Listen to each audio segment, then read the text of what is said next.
Okay, it is a few minutes after 10, and I do want to get started. I'm going to go ahead and shut off the video. I'm going to just keep the PowerPoints going.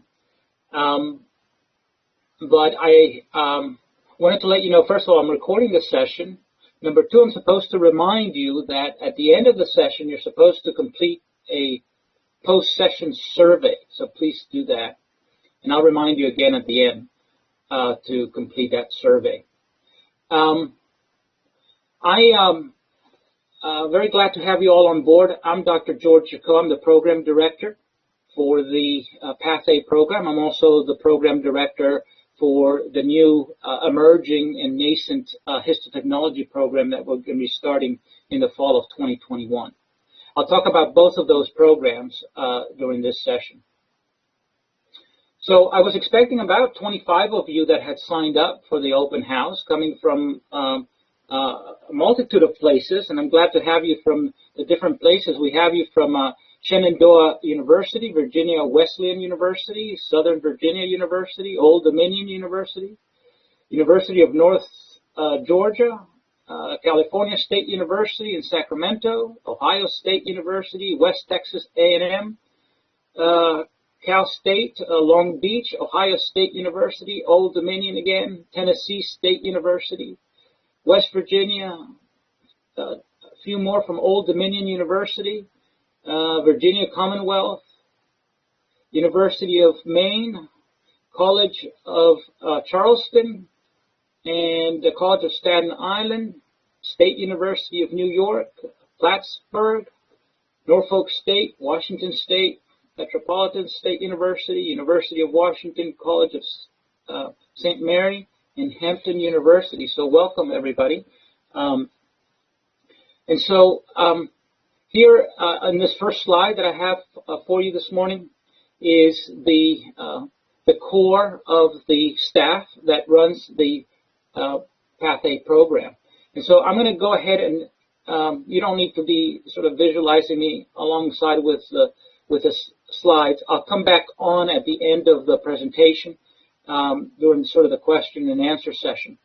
And at any time, feel free to send me a chat, and I will be vigilant of the chat. And we'll run sort of an informal session. We have until about 11:30 or so. I don't think it's going to go that long to have this session. And we'll go from there. And we'll just keep it informal, and I just want it to be informative for you. So you can see here in this first slide is the core faculty that runs the PathA program. There are many other faculty within the Department of Pathology and Anatomy that contributes in a very significant way to the courses that you will be taking. So as I mentioned, I'm the program director, and I have been the founding program director since the program got started back in 2016. We became an accredited program in April 19th of 2019. So we are the youngest program in the United States to have reached full accreditation. And when we did reach full accreditation, we did so without having obtained a single deficiency by the NACLS accrediting agency. We're very proud of that. That's a rarity for that to occur. But we had, I think, built a fairly robust pathology assistant program. And so with the rest of the staff here, we've got a bunch of individuals really with outstanding credentials. And starting with the medical director, Dr. Rich Conran, who's also the chairman of the Department of Pathology and Anatomy. And we also, and so he serves as the medical director, and then we have an assistant medical director, Dr. Yola Kovalevska, and she is also board certified pathologist and a specialty in renal. Then we have several individuals that are outstanding in their credentials and help out tremendously and serve. Two of them serve as educational coordinator. The first one is Kerwin Kohlheffer, who's got at least a decade worth of experience as a practicing PathA down in Florida and is ASCP certified. And has been here almost since the beginning of the program. I recruited him back about 4 or 5 years ago now from Florida. And he helps tremendously in running really the second part of the program in terms of the clinical clerkships for you guys. Now, the other educational coordinator that's with us is Carly Demeter, and she has, as you can see, a number of credentials in terms of a medical laboratory scientist as well as a Path A certified, and she is a prior student. She's a graduate from our program, and we brought her on board here to be faculty. So she's now a faculty with us. And then we have an instructor, Lauren Yoho, who's also a graduate from our program, who just came on board as of 2 months ago, and she's also going to play a significant role in teaching some of the coursework with you. The people that you see here, with the exception of the medical director, are going to be people that are involved in the admissions review committee when you submit your application for consideration into the program. Another person that I'd like to highlight here is our program administrator, someone you're going to be interfacing with as you go through the process of application with us. And that's Miss Roxy Bannerman. Miss Roxy Bannerman has been with us a couple of years now, and she's just outstanding. And she's really extremely helpful in all of your application process throughout the program. All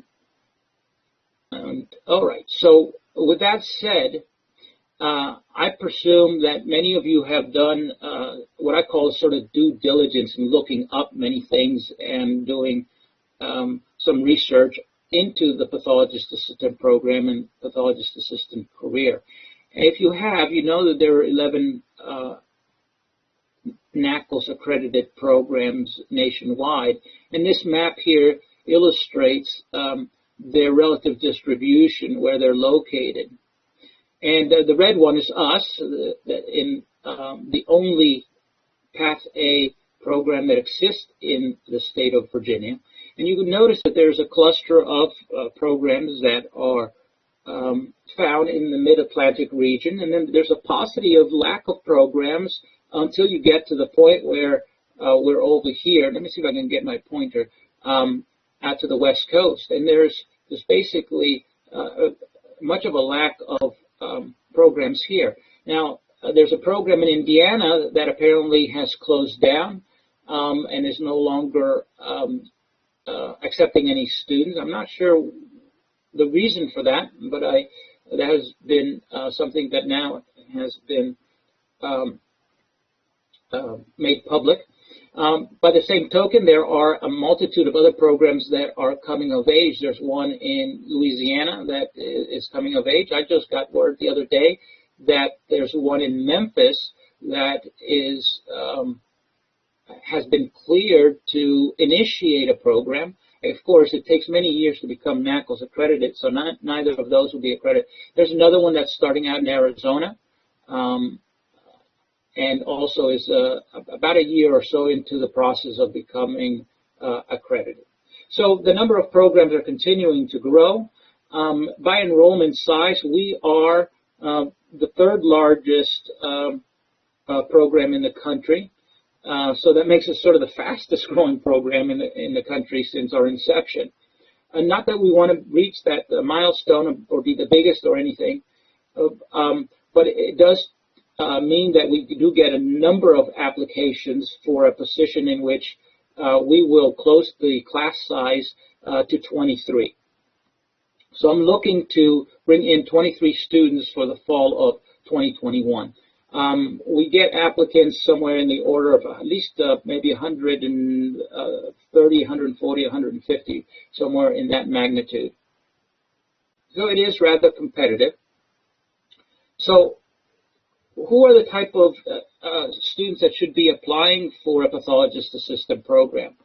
If learning about human disease is something that really fascinates you, and you want to gain a very deep understanding of the mechanisms and the molecular understanding of the pathology of these diseases, this is something that you will enjoy and you will find very stimulating. If you are a person that likes to do hands-on work and you like to do dissection of human tissues. And you'd like to doing perhaps investigative work that is involved in situations in when you do autopsy cases. This is something I think that would be a career path that would be of great interest to you. You're going to spend the bulk of your time processing and examining surgical specimens. If you enjoy a laboratory setting in which you have to adhere to certain regulations that are standards to a laboratory setting, if you like the cleanliness of a laboratory setting, if you like the orderliness and the atmosphere of a laboratory setting, again, this is a career path that I think would be one that you would find interesting. You will be interacting with medical examiners, pathologists, as well as training residents as you work alongside the benchtop doing surgical specimens and autopsies. So if you like all of these elements, then I think a pathologist assistant career is going to be the right choice for you. When you go through the application process with us, one of the things we're going to ask you is that you write a personal statement of why indeed you want to become a pathologist assistant. And you should have a good handle on what the day-to-day activities of a pathologist assistant is. And that should be reflected in your personal statement as going to be presented to the admissions review committee.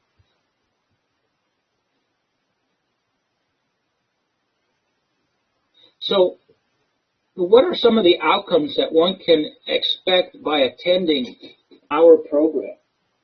And I can tell you that indeed it is a rigorous training that you will receive, particularly, well, throughout the program, but in particularly, I think the academic, what we call the didactical coursework, is quite rigorous.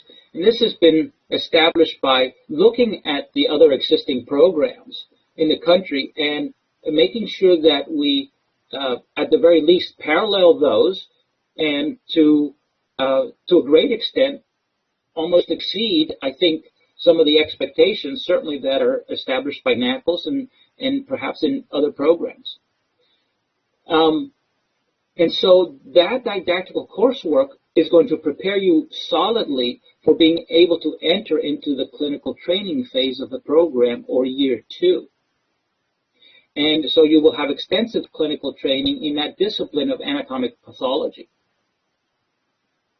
And so by the time you complete the program, you will be assured that you're going to have received the essential training that's going to be necessary for you to be a very competent pathologist assistant wherever you decide to go. Whether you decide to go into an academic teaching hospital, or you decide to go into private practice, or you perhaps decide to want to go into forensics, or you decide to go into education or governmental agencies to work at, we know you will end up being fully competent. Let me just say one thing to show you, I think, where we can rest our laurels that you end up being a competent Path A, is that when we established our inaugural class, by the time they were ready to look for employment, 25% of the graduating class got picked up at clinical clerkships that they had done their rotations while training. To me, that tells me that those prospective employers found them to be so good that they wanted to pick them up and offer them full-time employment, even before they had actually finished the program. So you will be able to have a sufficient background and understanding of pathology that you're going to be able to interact successfully with board-certified pathologists, medical examiners, surgeons, other pathology residents, and other healthcare providers. But in addition to all that, this program, this curriculum, imparts upon you a couple of certificate courses, which we'll talk about a little later, that are going to, I think, position you to gain a rapid advancement in your career to attain a leadership position wherever you decide to go.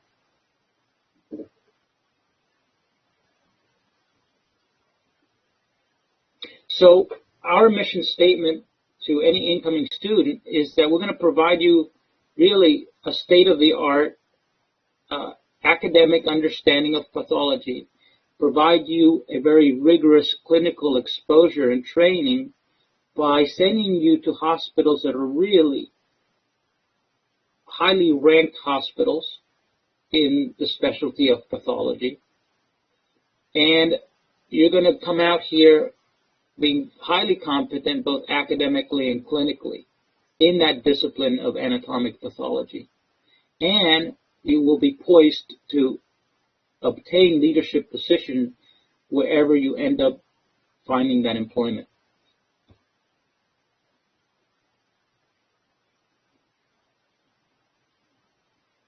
So at this point, you may say, well, hey, all that sounds great. And I want to know now, how is it that I go about being accepted, and what are the admission requirements? So I'll go through that process now and let you know that you need a bachelor's degree to apply, because it is a master's program. All programs as of probably 3 or 4 years ago now switched over to a master's level. There was one program at Wayne State University that was a bachelor's level program, but they have now transitioned the curriculum to be a master's level program, and all forthcoming programs will be master's levels if they want NACLS accreditation. So you need a bachelor's degree from an accredited university, and you must have an undergraduate cumulative GPA of 3.0 or higher. Now, that is a requirement that is imposed upon us by the accrediting body, which you know it to be NACLS, right? Now, I've got to tell you that over the years, it has become increasingly more competitive. And although the 3.0 GPA is the minimum required for even consideration into the program, you really need to have a GPA that's probably in the order of magnitude about 3.2, 3.3 to end up being competitive with your cohorts. We do get applicants that have GPAs of 3.5, 3.7, 3.8. And those are very competitive applicants, and those applicants probably get multiple offers to come into the Path A programs at multiple programs across the country. The other thing that we require from you is that there are letters of recommendation, and these are going to be letters of recommendation that come from the prerequisite faculty that have taught you in the prerequisite courses that we require. And I'll go over what those prerequisite courses are in a minute. Now, sometimes we get older applicants that apply to our program, and the average age of incoming applicants varies. Sometimes it's in the mid-20s, sometimes it's in the late 20s. We sometimes get students that have a change of career path, and so they tend to be a little older. And sometimes what happens is that these applicants have been several years removed from the academic environment, and so they wonder, can I go back to the faculty and ask for letters of recommendation when they no longer remember me or the faculty has moved on? And the answer to that is yes. And then what we expect from that type of an individual that has been a couple of years hiatus or removed from the academic setting is that you go back and you ask your faculty or the institution, can you rate me in my performance in that course from a historical perspective? And the institution then will render, hey, 20% of students that were enrolled in that course were able to obtain an A. Another 35% ended up within the B category, and they'll be able to rate you relative to your performance from a historical perspective. and that would fulfill the requirement for those letters of recommendation. As I mentioned, we are looking for a personal essay from you, and that personal essay should portray to the admissions committee your dying desire to become a pathologist assistant. Why is it that this career path intrigues you so much? Why is it that you want to become a Path A? And one of the things that we are looking for and requiring is a shadowing experience. And one of the reasons we are requiring a shadowing experience is because we want to make sure that you know what you're getting yourself into. I can tell you that I've had students in the past, regrettably for them and for us, that even 2 months into the program, as early as 2 months into the program, and as late as about a year into the program, they come to the realization that this is not the path that they want to undertake. And I can tell you that that has been a journey that they've taken with a lot of effort and a lot of hard work, only to make and incurred sufficient student loan debt, that it makes that decision a very unfortunate decision. We don't like to lose students, and then you have students that walk out of the program at some point within the program. In order to avoid that, we want to make sure you have got the right exposure. What we think is an appropriate amount of exposure for you to make the assessment how well you know this career path is for you to do about a week or so of shadowing experience. And that shadowing experience should entail grossing by the bench side, doing surgical specimens. It should also entail perhaps exposure to an autopsy case, and also it should perhaps have experience with doing frozen sections. Now, I realize that we are in the pandemic of COVID, and it becomes very difficult to fulfill a shadowing experience. We are still at a position where we will require a shadowing experience from applicants. If the COVID pandemic continues to have a sustained closure where you're not able to do that kind of shadowing experience, we may have to reassess our position on that. But we realize that when we take that position, that comes at a price to you, because perhaps then you've never had that shadowing experience, and you may be one of those students that ends up having a change of heart at some point in the program. And as I mentioned, that has adverse consequences. So that personal statement should reflect the shadowing experience. We would like to see that shadowing experience. Other things that we're going to look for an applicant. So we look at an applicant in a holistic fashion, so that we look at many things. We look at that personal statement. We look at your letters of recommendation. We look at your work experience and your CV, your resume, if you will. And we look at things that have a good sort of carry over into the Path A career and program. Maybe it's teaching some courses that are part of the courses that are found in the prerequisite requirements. Maybe it's working alongside a pathologist or in a clinical setting or in a laboratory setting as a laboratory medical technician. So we look for all of those elements in that.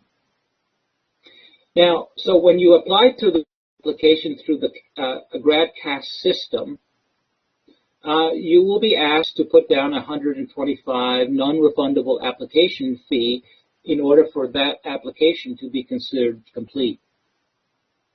So you can fill out all the material, you can submit all of the onboarding documentation, but unless you make a payment of $125, that application is deemed incomplete. We also look at scores of GRE or MCAT scores, but I've got to tell you that it's been rare, but it has happened now, where we overlook an applicant to be admitted into the program because they have low GREs. And that usually occurs when your percentage score on your GRE come in at around single-digit percentage. I would say, generally speaking, that we're looking for average scores or above in the GRE. And I can tell you that the only correlative study that I've done is that if you have a GRE that is below, let's say, a cumulative of about 300, that those students tend to struggle a little bit more academically in the program than those that are above 300. But I tell you that the data is weak, that there's not much of a spread in the GRE scores.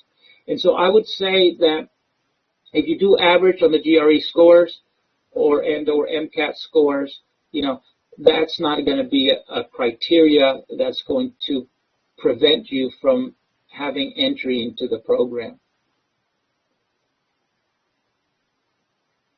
And then you're going to, if you on paper have all of this minimum criteria, then you're going to be invited in for an interview with the admissions review committee.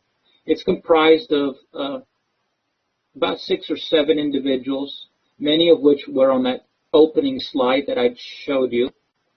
And it consists of an hour interview. It's a group interview. And the interview itself goes for about 45 minutes or so.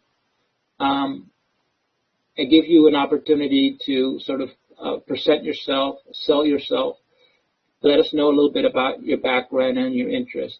And then we'll ask you some questions, and then reciprocally you will ask us some questions about the program, some that perhaps haven't been answered here, or some things that you would have some questions about, and particularly related to the curriculum or particular to the clinical clerkships or pertaining to lodging accommodations in the nearby area. And then we give you an abbreviated tour of the facility. In the past, we've been doing all of these virtual, and unfortunately, I think that's the way it's going to continue for the immediate foreseeable future. We'll start opening up and start interviewing applicants for the fall of 2021, starting in January. Probably about mid-January or so would be the first evaluations of the applicants. And we'll interview applicants all the way through until August, probably, I would say, early August, maybe the first week in August. And by that time, I think the class will end up being filled. We have not had a problem in filling the class, and if you don't get in the first time around, we will generate a short 4 or 5 individuals on a waiting list. And if for some reason or another applicants have been offered an acceptance but decide to go elsewhere, then we will go ahead and draw from the waiting list in the order in which you are ranked on that waiting list. We did have one student this year that came in from the waiting list. Now, so what are some of the prerequisite courses? And you will require 2 semesters of general biology with a laboratory component, or these can be equivalent courses. They don't need to necessarily be general biology. They could be cell biology. They could be molecular biology. They could be genetics. It could be a physiology course or some sort of an anatomy course. Okay, so generally speaking, something that is core biologically related would be an acceptable with lab component. We do require 2 semesters of what is known as inorganic chemistry or general chemistry, again with a laboratory component, and 2 semesters of organic chemistry, again with laboratory. Now, I can tell you that the organic chemistry course seems to be a very difficult one for students in general. It's one that we do look at in terms of sort of a bellwether indicator of whether you can handle some of the rigors in the program. Not so much that what you're going to be studying is chemistry related, but the diligence that it takes to do well in difficult courses like that, I think mirrors the diligence that you will need to succeed in the program. So we do look at how one does in organic chemistry, as well as all the prerequisite courses. We rank the grades in the prerequisite courses along with culminating GPA as an overall GPA. Now, you could take one semester of organic chemistry if it's not your forte, and then substitute one semester of organic chemistry, that is organic chemistry 2, with one semester of biochemistry. We deem those two equivalent and interchangeable. The other prerequisite courses are those in mathematics, and you need one semester of mathematics, and there's a lot of latitude here. It can be statistics, it could be pre-algebra, algebra, pre-calculus, it could be differential equations, okay? There's a big gamut of what will be accepted as the one semester of the mathematics course.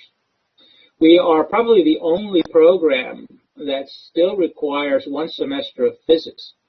And there's a good reason for that, because there are some courses that I think you will benefit from having a physics background, but also the rigors and the analytical component that's involved in doing well in a physics course is also, I think, a bellwether of or an indication of you having that analytical ability. Many times we find that students have all of their prerequisites except for physics, and there's one course that you could take that students have done so in the past, and that is called at the Berkeley Extension out in California. There's a summer course that's taught. I think it's Physics X 101. It runs for about 4 credits. It does cost about, I think, about a little over $1,000 or so, but you could take that over the summer before you come into the program. Now, a couple of things that I want to say is that when you receive an acceptance to the program, it's a conditional acceptance. And so that means that you must fulfill all of the requirements, all the prerequisite courses before the commencement of the program. And if you are lacking something, let's say it were to be physics or another course, then that conditional acceptance will be redacted. And you will not be, be removed from that acceptance, and somebody on the waiting list will be bumped up. Now, we also have a list of a few recommended courses here that I will list as the microbiology. Perhaps you can take a undergraduate anatomy or physiology course. Those tend to be a combined anatomy and physiology at the undergraduate level. You could take a neuroanatomy or a histology course. Let me just say something about the recommended courses. One is you don't need the recommended courses in order to get accepted into the program. We're going to indoctrinate you so well in all of those 4 courses that are listed here that we're not concerned whether you have that background or not. Where the recommended courses come in handy for you is if your GPA, particularly your GPA and your prerequisite courses, are a little on the weak side. Let's say you're running a GPA of 3.2 and below. That the committee may have some reservations of whether you can be successful academically, and so they will like to see that you can do well in courses that are going to be either taught within the curriculum or have a very direct relevance to disciplines that you're going to need to master as a pathologist assistant. And these 4 that are laid out here, the microbiology, anatomy, physiology, neuroanatomy, and histology, fulfill that requirement. So I would only, what I'm trying to tell you is I would only take recommended courses if you find that your prerequisite GPA or your overall GPA tends to be, could use a little bolstering. And if that's the case, then maybe recommended courses like these four would help you in getting a more favorable review from the review committee. Otherwise, there's really no need for you to take these courses. So the curriculum consists of 79 credit hours. That's in line with many of the other programs across the country. It's delivered over 6 semesters. It's going to be a fall, a spring, and a summer. And you do that for 2 years. And it does meet all the NACLS accreditation standards.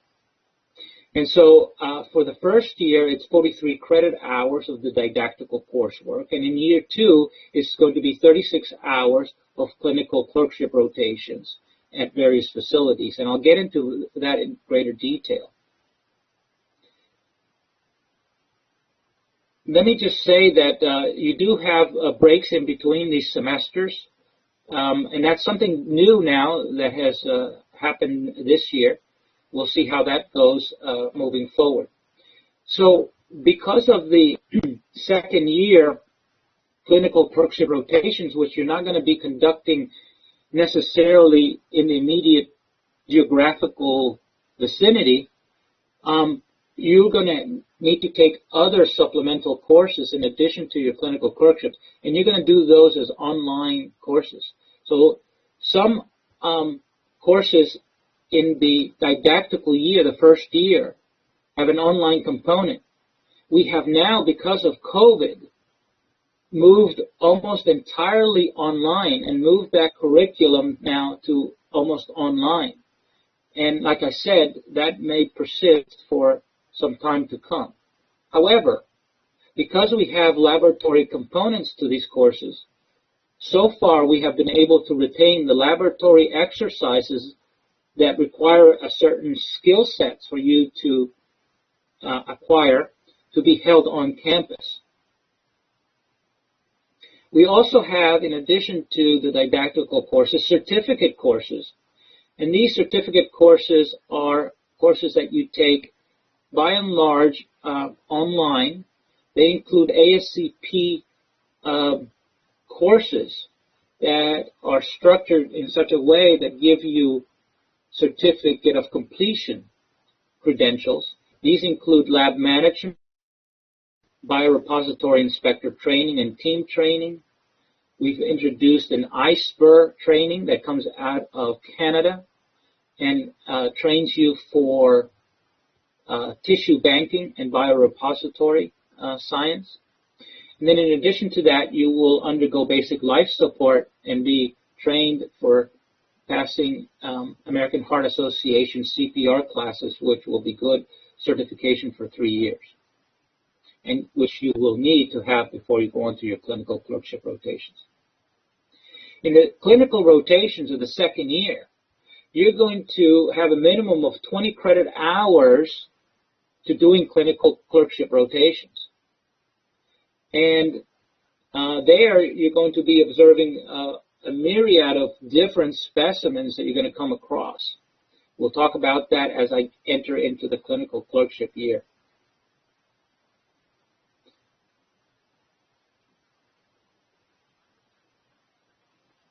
So if I were to put up the curriculum of the program at a glance, you will see it's broken up into the fall.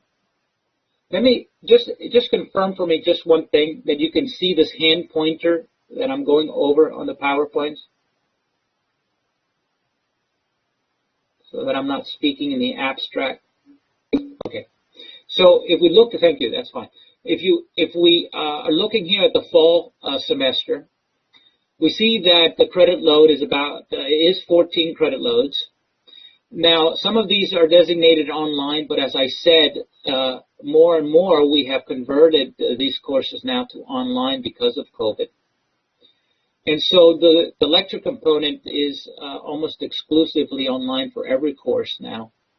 with the exception of the laboratory component. So, for example, Histo Technology 1 has a laboratory component, and that's still being held on campus, where in this course you will learn methods in cryotomy and microtomy, and you will learn about immunohistochemistry and some particular stains that are done. You will learn about, how to process frozen sections, how to decalcify bone, a bunch of specialty things that are very essential for you to acquire those skills as a pathologist assistant. The Essential Physiology and Primer for Human Anatomy, you will notice it carries the biggest credit load for the semester at 5 credits, and it is structured so that it is going to help you to do well in anatomical foundations in the spring, which is gross anatomy, another 5-credit course. The curriculum here in the fall is challenging, but is relatively mild, I think, compared to the demands of the spring semester. That is done somewhat intentionally, number one, to get you used to the pace of the volume of things that come your way in a graduate program, but also it helps for you to do well academically in the first semester, so that you then have a buffer before you embark in, I think, a more challenging spring semester. You also have a laboratory component to the anatomical component here, and then you have a lab component to histology. I would say out of the 2 courses in the fall semester, the ones that become the more challenging would be Essential Physiology and Primer for Human Anatomy, of which I teach you, and then histology, which takes a considerable amount of time. Both of these courses are a lot of fun. You'll learn a tremendous amount of material, and they're great foundations for things that you're going to need later on in the curriculum. But they are challenging, and it does require a good time management skill, which you're going to need to develop throughout the pathology program. So now we move on to the spring semester. Here you have gross anatomy, and we're trying very hard to preserve the cadaver experience, but the COVID has imparted a restriction in the availability of corpses, and so we're going to be shifting a little bit of this experience to pro section, as well as hands-on experience with the cadaver. You'll learn about general mechanisms of diseases, neuroanatomy. Again, this is one of those recommended courses, but again, like I said, we were going to indoctrinate you in neuroanatomy one way or the other. So you'll get exposure to that in the spring. Pathophysiology, which sort of dovetails on a lot of the normal physiology that you've learned in the fall. Again, you'll notice that part of the thing that makes, and then let me just continue, that you will learn about embryology, and embryology in concert with the anatomical foundations really gives you a very well-rounded exposure to anatomical sciences. Let me just also say that you'll notice that when you get to the spring semester, you've got a couple of courses now that have a higher credit load. So you've got a 5-credit load here in anatomical foundations. You're going to have to juggle that course with pathophysiology, which is 4 credits, and another one which is 3 credits. And so your time management skill is really quite essential here. And so you get a much greater credit load here than you do in the fall semester. And that's part of the reason why it makes the spring semester a little bit more difficult. Now, let me also say that we have tutorial services available to all students on demand throughout the program, whether you need it in the fall or the spring or the summer. So we have assigned tutors that we prepay for you that you're able to have. And I got to tell you that the faculty is always looking out for your best interest. And we're always open to assist you in doing well academically. Having said that, we do expect you, each and every one of you, to do your part. I got to tell you that our track record of attrition, and I must say that every program in the country has had a history of attrition, that is, students that for one reason or another don't make it through academically. We have a 100% graduation rate for the first 3 years of the program, and just recently we had one student that didn't, it dropped our graduation rate down to 93.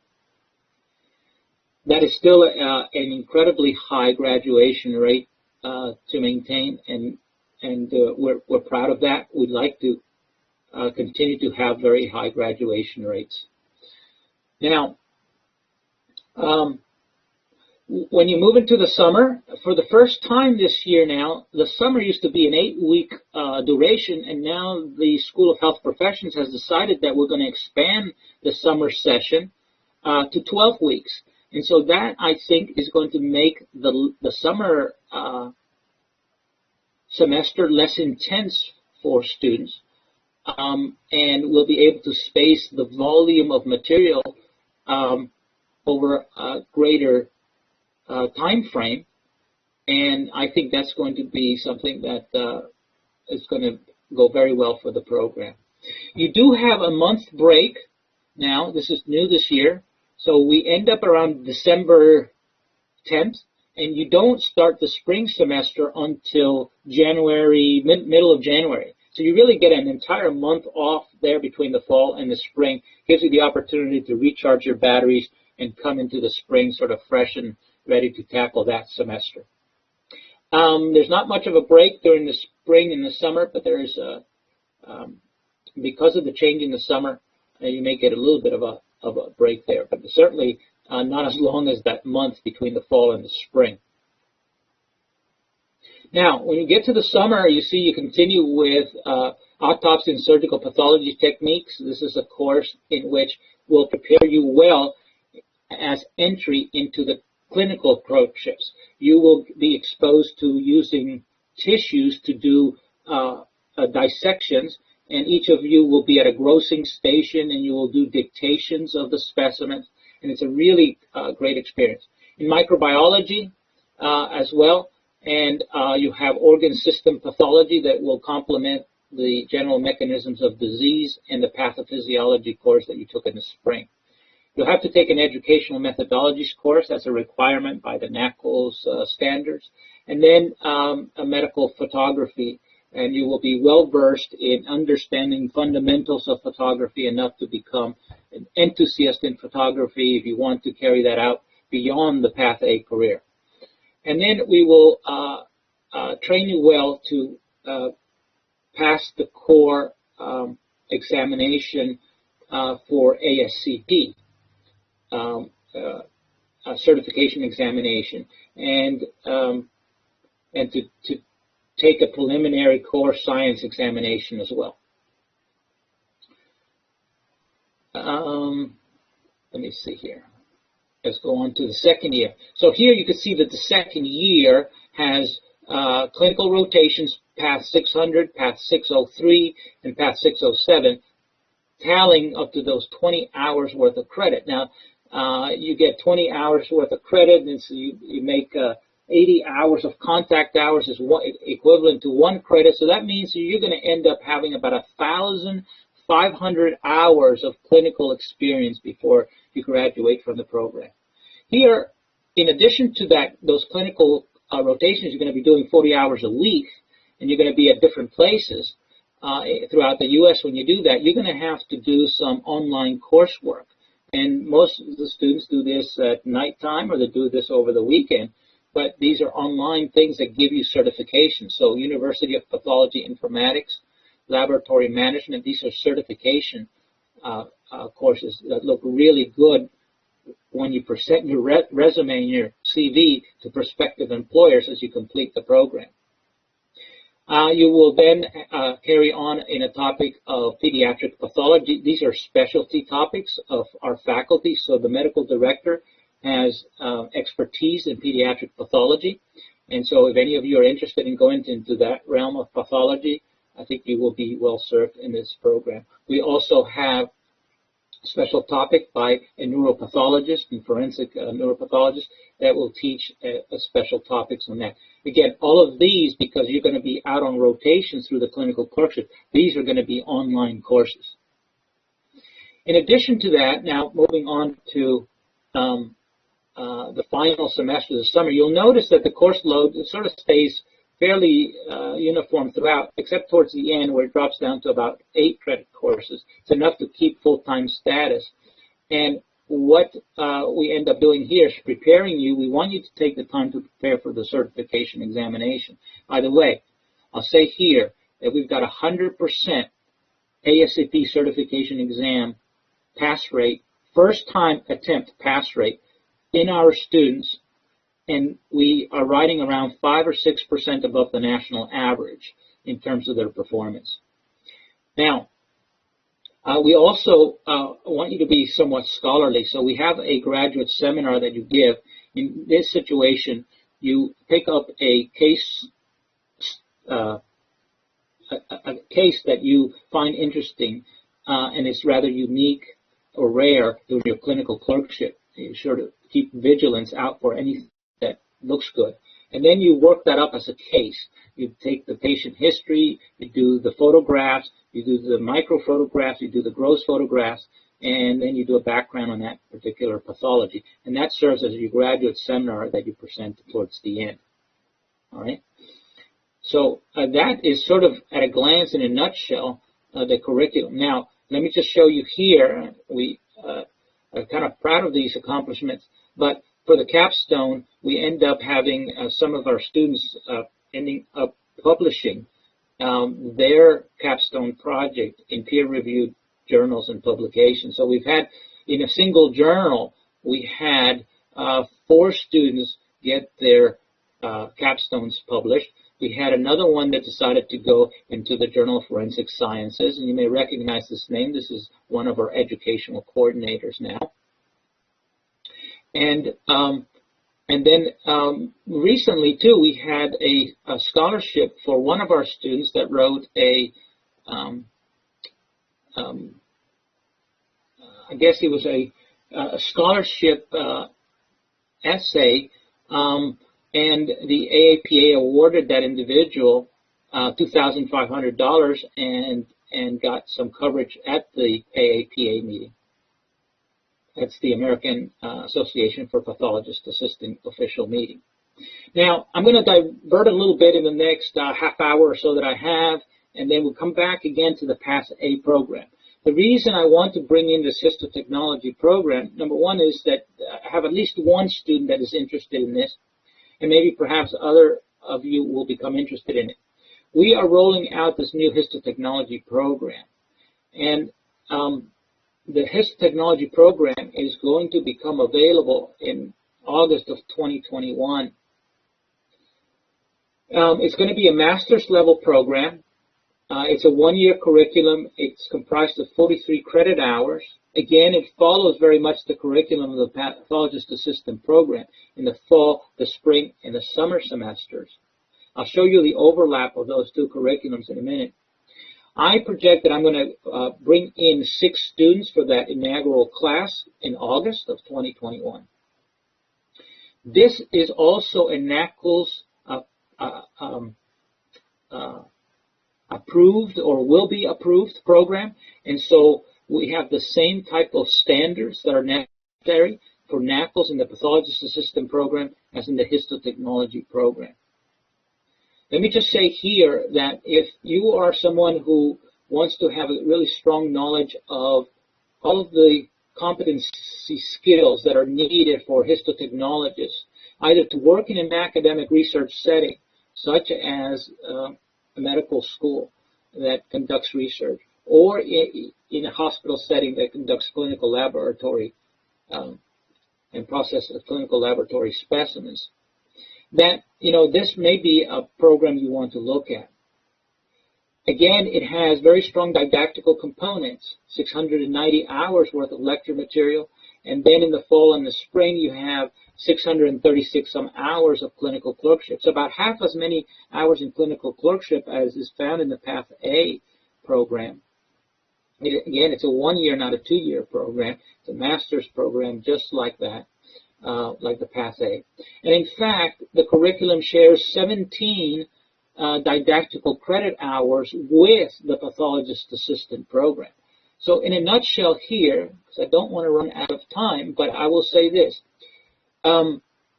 There are actually fewer histotechnologist accredited NACLS programs in the country than there are Pathologist Assistant programs. In fact, there are only 4 programs in the country that offer a master's level degree in histotechnology.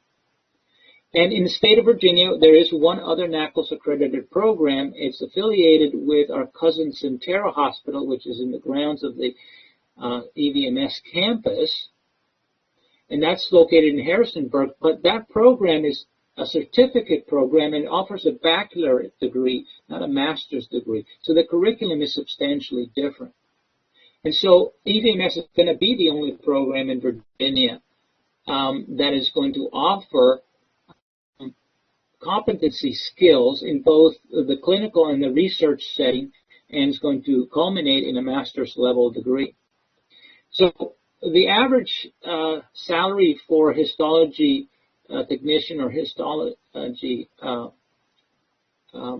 histotechnologist individual is going to be about $58,000 or so, and that is about maybe 44% lower than the salary range of a pathologist assistant. But again, it's 1 year worth of training, not a 2-year worth of training. Now, just to show you the distribution of these histotechnology programs, we're here in yellow, right, coming in online in August. And then the 4 other programs in red are the master's level programs in histotechnology, and then the green offer either a certificate or a non-master's program. So you can see there are not too many histotechnology programs, and we feel that we can contribute significantly to the market needs for histotechnologists, and also that there is a benefit in us having a Path A program in the same institution, and I'll get to that in just a minute. But here, I know it's very fine print, but what I want to draw out of this particular slide is this. Again, this is the histotechnology program shown here on the left in the black with the white font. And you can see well, it's all year 1 because it's a 1-year thing. In the fall, those that are found in the white here are courses that are taught in the fall of the Path A program that is shown here. So that is a direct overlap in the coursework and the curriculum. And then there are, shown here in red, are the new courses that the histotechnology students would have to take that are not part of the Path A program. And so you can see that it parallels it substantially in the fall, in the spring less so, but you still carry over some of the meatier courses in the pathologist program, such as pathophysiology, and even some of the certification programs that are online. And then, of course, in the summers where you have a very unique deviation here of the curriculums, in which the histotechnologist spends a lot of their time in the clinical clerkships working in a histology, histotechnology lab. And so one of the things to keep in mind is, and one of the reasons I bring this up, and I wanted to merge these two programs as I presented them here today, is that this program could be a segue program, sort of a gateway program, for those students who aspire to become pathologist assistants, However, their academic credential, I think, hampers them from being successful in getting acceptance into the Path A program. And so one of the things to consider is, if you really want to get into become a Path A, but you don't get in the first time, do you want to consider coming into the Histo Technology program and then sort of leapfrog into the Path A program? But before I get into that strategy, I want to just point out some things here. So here's a lab that is for the Histo Technology program, but at the same time, you will, as Path A's, you will be spending a lot of time in this particular lab as well. So it'll be a shared lab. But you can see here that at each of these stations, there's a nice Leica microtome for you to learn microtomy. Okay, and so and it is also the reason why I'm limiting the Histo Technology program to 6 individuals, because I want each student in Histo Technology to have their own microtome. Now, these microtomes will also be used by the what I call the Path A's. Okay, everybody else calls you guys PAs, as Pathologist Assistants. Because we have a Pathologist Assistant program, the School of Health Professions wants to use the designation of Path A. So I'm referred to the Pathologist Assistants as Path A's. So these resources will also be used for the Path A's. Here's a cryostat, and we've got 2 of these working cryostats that are going to be used. So the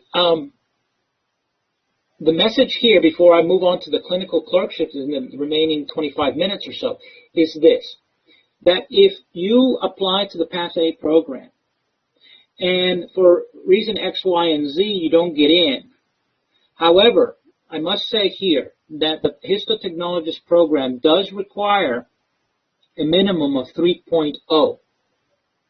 So any student that has a 3.0 or above, but let's say it resides somewhere between 3.0 and 3.2, I don't know if that GPA would be sufficiently competitive to get into the Path A program. And I say that I don't know because you're always in competition with your cohorts that come in. I can tell you that the pool of applicants last year was rather competitive. I presume that this year will be nearly as competitive. It could be slightly less competitive in terms of the GPA, how the students present with their GPA, or it could be even slightly more. But, we had so many more applicants than students that we could accept. And one possibility is that you contemplate coming into the Histo Technology program and then use that entry to then leapfrog into the Path A program. There are a couple of limits and regulations here. Number one, and very importantly, you have to do well in the Histo Technology program to have a good opportunity to segue into the Path A program. I would say a 3.5 GPA that you obtain in the Histo Technology program will make you strongly competitive to enter into the Path A program. You will still have to interview, will still have to be selected, but there's no reason why the review committee wouldn't look at you favorably with that type of credentials behind you. The other thing I would say is that it is a more expensive and circuitous way to achieve your end goal, but I always say if you're determined, you don't let anything stand in your way. You persist, and eventually you will succeed. If for some reason you need to go a long ways around the circuitous route, I think the tuition for the Histo Technologist program will be about in the mid-20s. So it is a more costly endeavor to achieve your end goal, but you also will be eligible to transfer up to 9 credits into the Path A program. All right, so there is a limit on the number of credits you will be able to transfer in. All right, so with that said, I think that gives some of you something to consider if you're truly committed to wanting to become a Path A. Let's say you don't get accepted to other programs in the country. Let's say you fall in that window of above a 3.0 GPA, but below a 3.2, and maybe you're insufficiently competitive. That there may be an opportunity for you here. And so that's something for you guys to think about. Now, let's move on to the clinical sites. And the clinical sites are going to be some of the same shared clinical sites, either for the Histo Technology program and or for the Path A program. And so that's why I want to swing back now into the clinical sites. We send our students to a diverse number of clinical sites throughout the country. And so we break those up into the core sites, and those are shown here in red. And these are things in which we mandate that you rotate through these sites, and we assign you these rotations, and that's why we call them core sites. As at the moment, and let me just say this, that there is no other program in the country that will pay for your lodging when you are attending your clinical clerkships far away from EVMS. And I hope you realize what a cost savings that is to you when you look at other programs and you look at the tuition cost. You better be tagging on a lodging cost to that tuition. So I got to tell you, in terms of tuition, you can't beat our tuition cost, and that is done intentionally to be competitive. I don't know how much longer I will be able to sustain picking up the lodging costs for students. But I can tell you it's a real perk, and it has been a real perk for the students that are currently enrolled in the program, have gone through the program in the past. They walk out of EVMS with a much lower student debt than almost any other student in the United States. Now, that is a financial burden on us to do that, and I hope that I can continue to do that, but it is really ultimately to the dean's decision to continue to provide that generosity. Now, the other thing I want to say is that these are very nice lodging apartments. We put you up as shared, cohabitating, usually with another student of the same gender from the Path A program.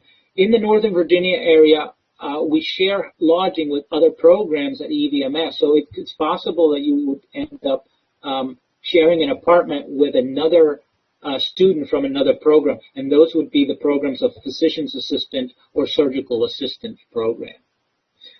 The yellow ones are sites that are under negotiation now. We have sent a student down to Charleston, and we hope to be able to send future students down there. We are negotiating one down in the Tampa area. And then we also have elective sites that are shown here in green, and those are sites in which you identify that you want to go there, either because you have family there or because perhaps you want to end up with a prospective job there. And what needs to be done in a situation like that, I would say 6 months or so before you rotate into those clinical clerkships, we have to generate an affiliation agreement. If that site meets our educational standard of the program, then we will work hard to place you there. And we will acknowledge that site as a legitimate educational site. You, in elective sites, because you're selecting where you want to go, you will pay for the lodging. In many cases, you end up staying with family or friends, okay? And that may be an impetus for you to select such a site. But we do not pay for lodging when you select elective sites. Everything else, as of now, we do cover the cost of that. Now, so here, just to show you very quickly, the myriad of hospitals that we send our students to. And you can see these are very sophisticated hospitals. They're large hospitals. And they offer you a large number of samples, large volume, so you can build up your skill sets, and high complexity samples in many of them. So we've got some local ones here, Bon Secours, Centera, many of the Centera Hospital OBC.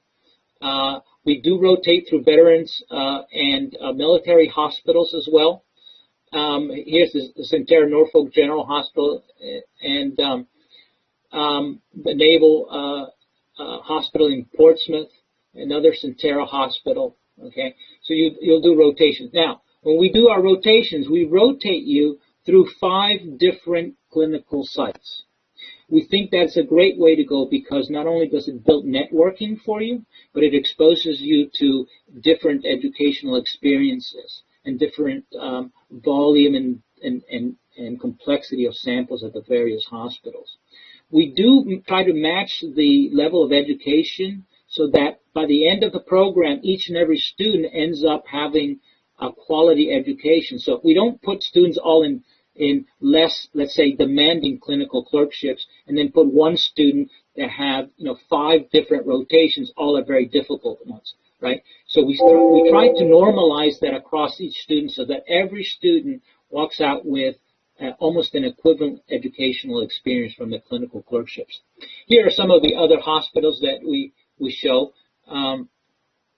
Children's, Holy Cross, George Washington University, Inova. All of these are in the Northern Virginia, Maryland, D.C. area.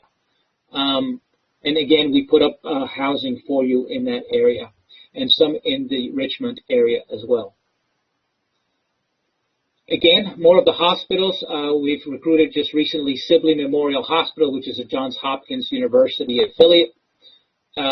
We send you, this is unique, we have the access to the National Institutes of Health, where you learn sort of research-oriented elements of autopsy. Another cousin of the Sibley Memorial Hospital, Suburban Hospital in Bethesda, Maryland, right across from the NIH.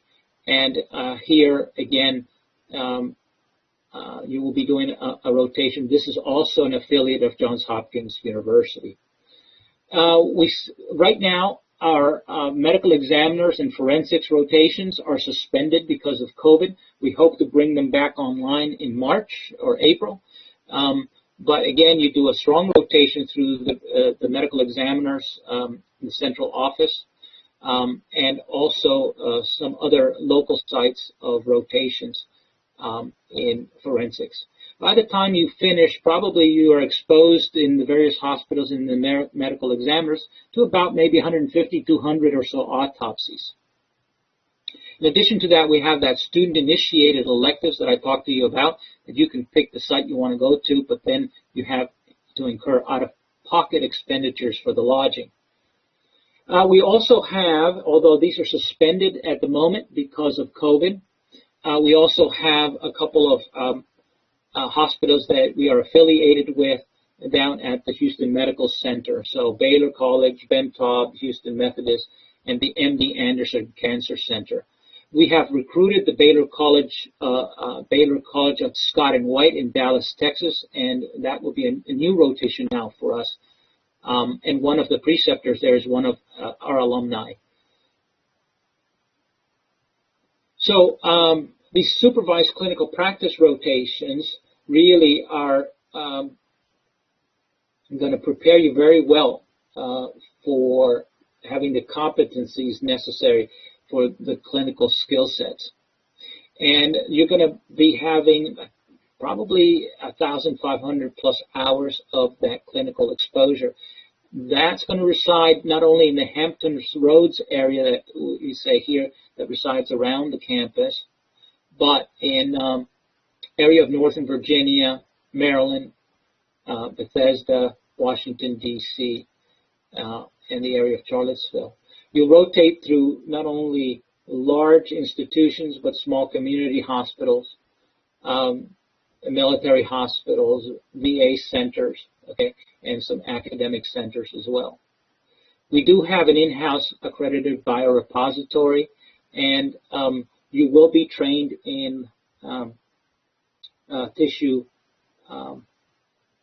biorepository and tissue banking components, and you will pass a accreditation by Iceberg that we will pay for you to have that. You will get forensic autopsy experience provided that the centers are opened. And you're going to be earning those certificate of completion from various programs from the ASCP as well as basic life support and the biorepository. We do monitor your progress through the clinical rotations using the eValue rotation management system, in which we get evaluations from the preceptors or the attending pathologist in terms of your performance. You get a mid-rotation evaluation performance and then a terminal performance at the end of your rotation. These rotations usually run for about 8 weeks, but they can run as long as 16 weeks in a distant site so that we don't have to worry about relocating so often. And you also have the ability through eValue to log in all of your activity and have a list or a roster of all of the skills that you have amassed, so that when you graduate from here, you can present that to prospective employers and really impress them with the amount of activities and exposures and knowledge base that you have. We talked a little bit about the elective rotations. You can explore your own interests. You can stay with friends or family. But if you don't have that lodging ability, then it comes out of pocket for you when you select these things. But and you've got to look at these things about 6 months ahead of time, because the paperwork can be substantial in order for us to onboard you into that site successfully. And this can work now. In the last set, we have rolled out a new initiative, and that is that your last clinical clerkship or internship can be done at what may end up being a prospective employer. That will be done perhaps in your last rotation.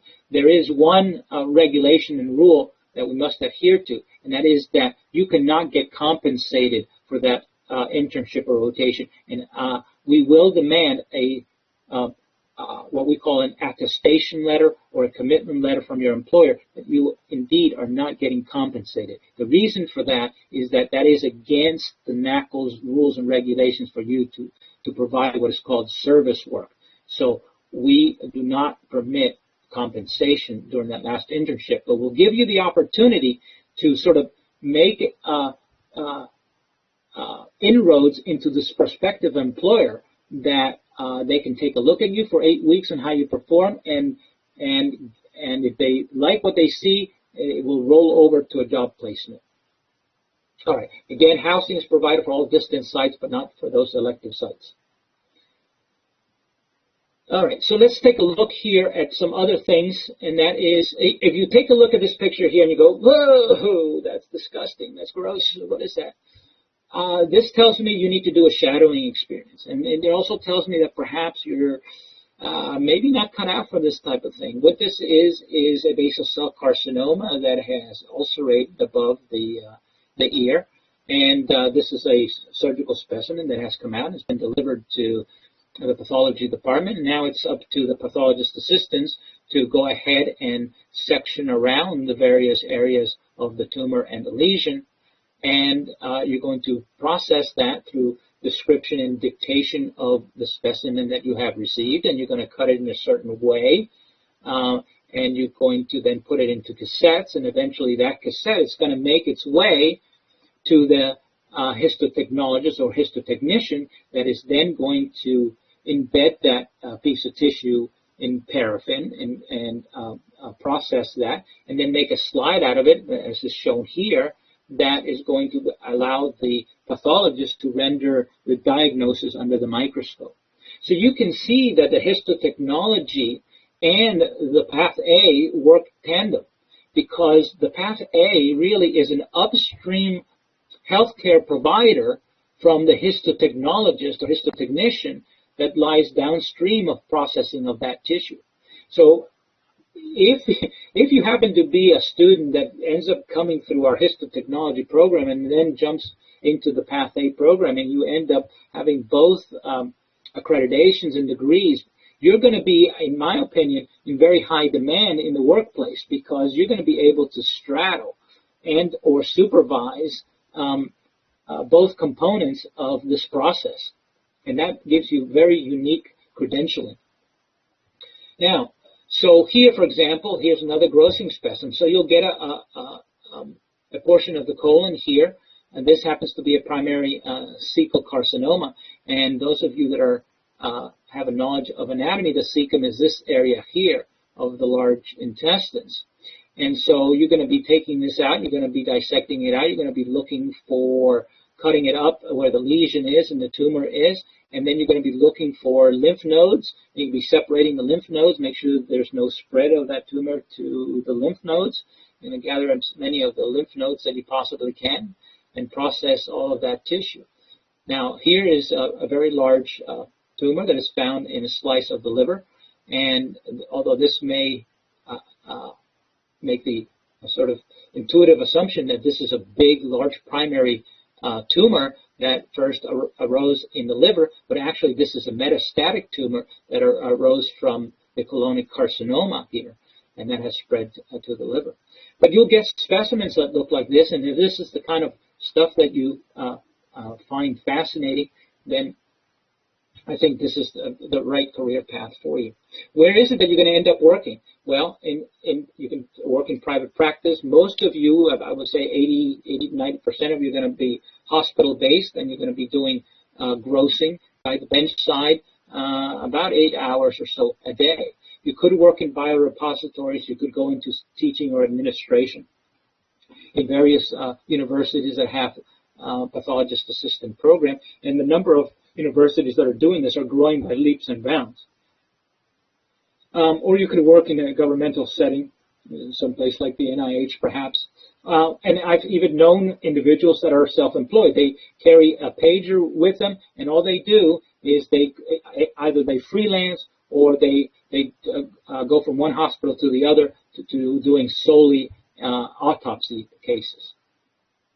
So the United States is the one that really has pushed forth the pathologist assistant career. There are 2 programs in Canada that are NACLS accredited, and there's a lot of reciprocity between the programs. And then in Australia, there is, I think, a movement now to be more accepting of Path A's, and they have, I think, a growing influence there. What is the salary that you can anticipate coming out of this program? I think a fair assessment from our own experiences and our own graduates is that you can look at about 84,000 is the, I think in the aggregate, the national average for graduating Path A's, but that can vary substantially, and here's a couple of different quotes ranging from anywhere to 100,000 to 62,000, depending geographically on where you land, and how they present it, whether it's a package deal or it's just the direct salary. But you can see that the base annual salary in the U.S. dollars, this is excluding the benefits and bonuses that come along with a career, puts you somewhere, I would say 50% of the graduates and practicing PAs are landing somewhere between 75 and 85,000. Now, when you include some of the bonuses and the perks, then you jump up to, I would say, the majority then now becomes above 100,000 or so. And I can tell you that we've had graduates that range anywhere between 110,000 starting salary to, mid-80s or so. Not only are our students ahead of the nation in ASCP performance in the examination rate, but the salary compensation is above the 84,000 that is the national average. That may be because of reflecting of where they end up landing the jobs, whether it's on the East Coast versus the West Coast, but it could also be a reflection of their training and how we groom them to negotiate in terms of their job prospects, and we do that for you guys as well. All right. In terms of the career, are you satisfied with the career? 80% of practicing pathologists say they are. Would they recommend the career path to other budding pathologist assistant? The answer is yes. and then by and large, I think they stay with a career for a significant number of years before retiring. On the average, how many hours per day do you spend grossing tissues? And you can see that the bulk of it is going to be grossing tissues, and you're going to be standing there for long hours a day processing that. Anywhere between 5 to 8 hours is 90% of the job. So how about the volume? 80% of practicing Path A's are going to be processing probably anywhere between 20,000 to 30,000 surgicals. Right? So a substantial amount of samples are going to be passed through your bench. Now, there is a continuing increasing demand for pathologist assistants, so the job employment prospects look quite rosy. It is an evolving career path. There are a couple of things why there is a continuing increase in Path A's. One is that there are older pathologists that are retiring, and those are not necessarily being replaced. There is a reduction in the number of pathology residents that are electing to go into that realm and into that residency. And so there's a slight deficit and decrease in that. There is, however, a demand for Path A's. It's become very cost effective to have Path A's. Baby boomers, population growth rate, there are fewer pathologies that are there. Now, if you take a sample and you process it through a board-certified pathologist, the cost of processing that sample is going to be $15.19 per sample. If you recruit a pathologist assistant to do and process that same sample, do the cutting, the embedding, all that, then the price comes to $4.37 a sample.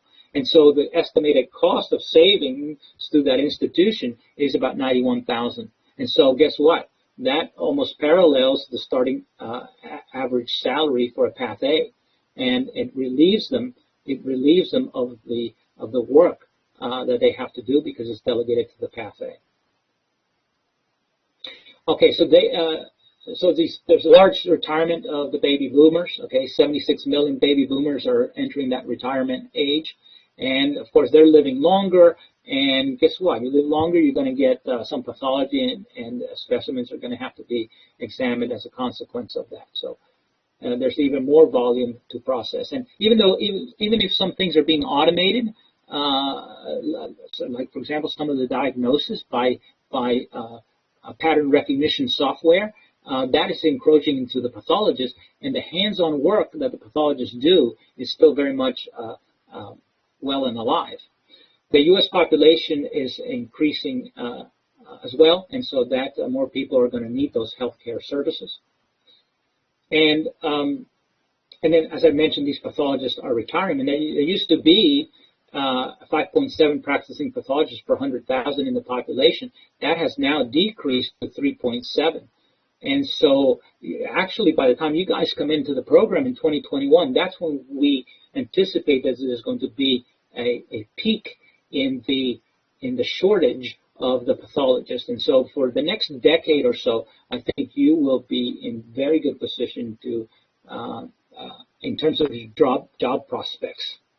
And the duties are evolving for the Path A's. They're getting more and more complex dissections that were previously in the jurisdiction of the board-certified pathologist. Now it's being done by the Path A's. And you're performing things like fetal autopsies. There are increasing academic responsibilities, administrative duties. And also there's a more and more movement towards integrating that role of the Path A into some sort of Histo Technology service. And here's where I think that duality of training will come in very handy. All right, so, wow, it's 11:31, so I'm right on time. I'm going to open it up for questions. If you want to follow up with more questions, do so and send me, either call me. The best thing to do is really go by email and or cell phone, and I will respond to any additional questions you have. Let me put up other contact information from the educational coordinators, and feel free to reach out to them as well. Okay. Okay. With that said, I'm going to go ahead and entertain some questions.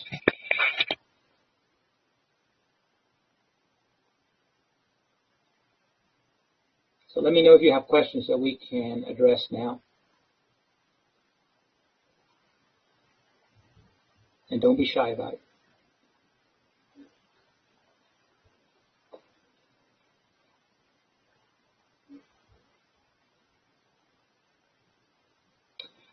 I think so. I think a letter from an anatomy professor, I think, would be okay. I hope it would be better if it's human anatomy as opposed to something like comparative anatomy and stuff. But I think that would be okay. Well, you know, so older applicants, I would say. What I have found with older applicants is that if they've been removed from academic settings for an extended period of time, it's not particularly easy to re-enter into the academics because, number one, the volume of material that we throw your way is a lot. And I can speak from experience. But as you get older, that memory starts to fade a little bit. And so you have a little bit more difficulty in assimilating and retaining some of the material. And courses like gross anatomy was a high volume of material and stuff, becomes a little bit more difficult. Having said that, every older student that has come our way has done particularly very well. So how do I weigh academics versus the experience? I would say that the experience speaks loudly, but it doesn't replace the academics. So if the academics, even from years back,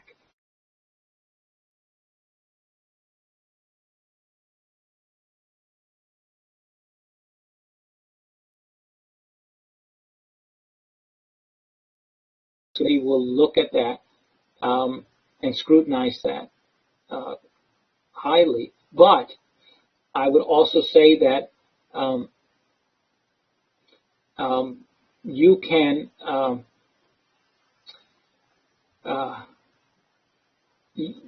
make up for some of that deficit through experience.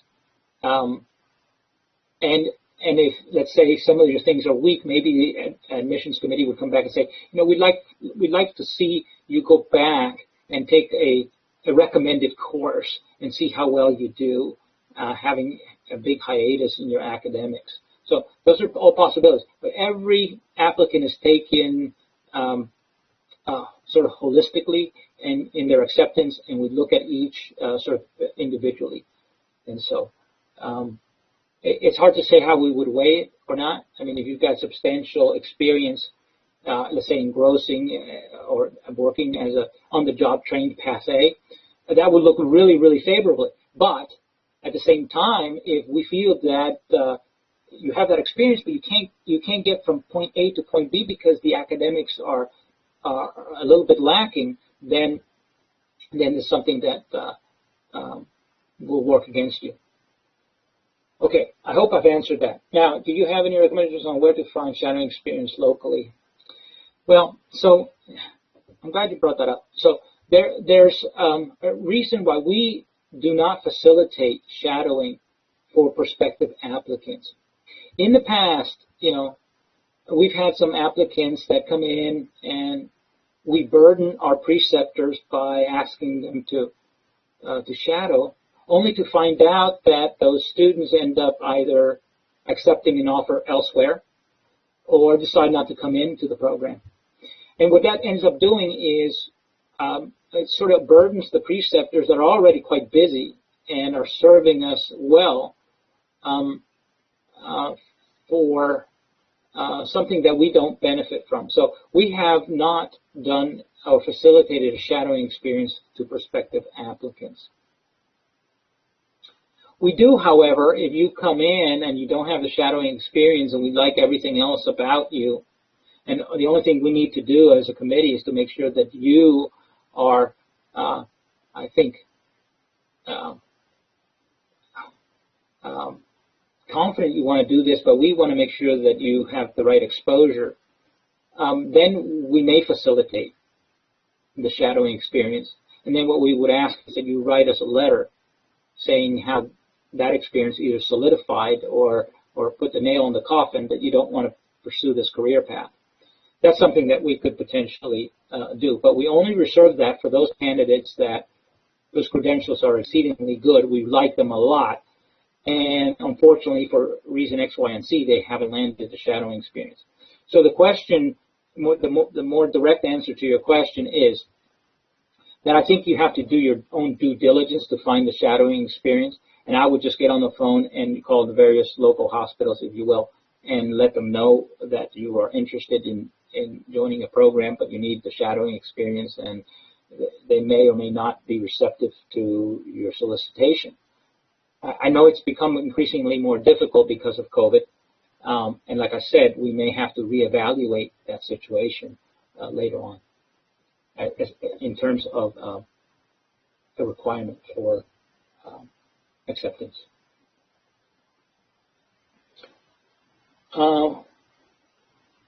Yeah, we look at all subsets of the GRE, but again, you know, it's been maybe 2 or 3 students in which we have said, you know, things look good, but the GREs are really troubling, and those were scores that are in a single-digit percentage. Okay, and so if you can just do a sort of average, I think you'll be in good shape. Okay.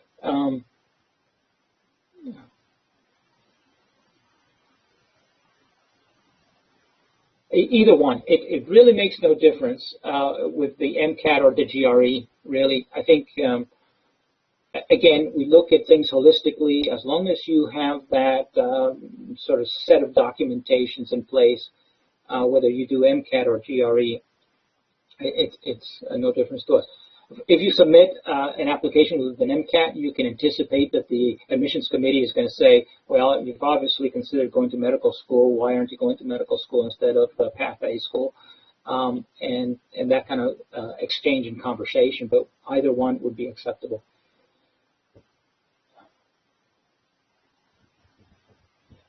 Okay, so is the certification exam a requirement for graduation? Now, so you're not eligible to take the certification, the ASCP certification exam, until you have met all of the requirements for graduation.